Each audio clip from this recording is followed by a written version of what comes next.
So this spring, we watched the outcry over that war spread across college campuses like wildfire. Students were arrested, suspended, commencement ceremonies were canceled. Even police came to campuses to take down those encampments. I mean, it was chaotic. But two of our correspondents, Zoreen Shaw and Phil Lipoff, found two student groups advocating for unity, going beyond the protests to find peace with Palestinians and Jews. Zoreen and Phil sat down with members of Standing Together over at UCLA and Peace is Possible at Rutgers. And they've been actively promoting harmony since the demonstrations began over a month ago.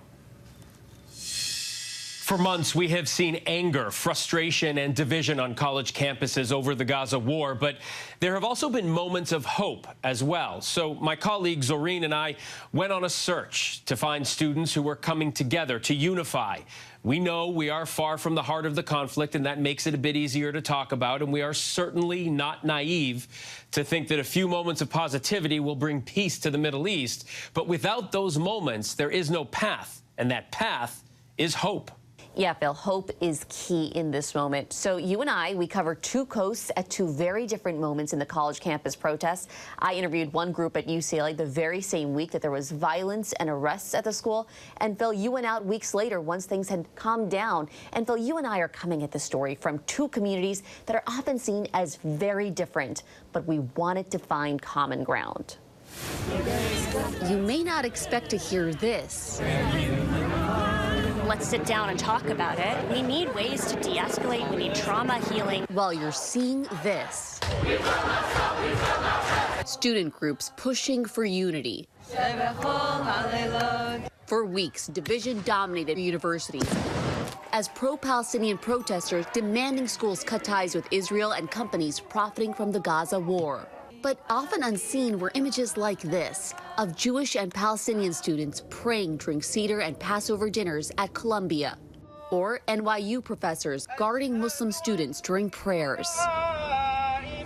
Many groups encouraging unity, like Standing Together at UCLA. Beyond us is the encampment, and then right next to us is where the pro-Israeli group was. Right over here is what Zara and Rachel are calling a third option towards peace and towards unity. If we want a genuinely peaceful and sustainable future together, we have to lead by example and do a movement that's together. We recognize that we may have differences, but we have one main common goal, which is work to find a political solution and promote peace and equality and justice for all. Across the country at Rutgers University, Phil Lipoff is with students doing the same. This is the quad where the pro-Palestinian encampment was. The university officials made some concessions. The protesters disbanded peacefully. But even before October 7th, even before everything that's happened after, there existed a group on this campus called Peace is Possible, made up of Jewish and Muslim students. I spoke with some of them, including the group's president, who joined us remotely. Having these experiences has made me realize how much we are talking past each other. Isolation breeds radicalism. It's really easy to dehumanize somebody who you don't have to have human experiences with. How difficult is it to have these conversations when there are people in your life who feel the same as you do that don't want to have these conversations? We do believe that bringing in guest speakers and knowing how what you're exposed to changes your views as you grow up. It's not easy, but if no one shows it, then people will not even know it's a possibility. Peace is almost radical, being very peace-oriented in terms of like your political practices. It's not the normal sort of way. Back home, we don't have this freedom of action or freedom of political action. Speak and talk with other people and get involved is a place. And one step closer to a future where there can be less of this and more of this.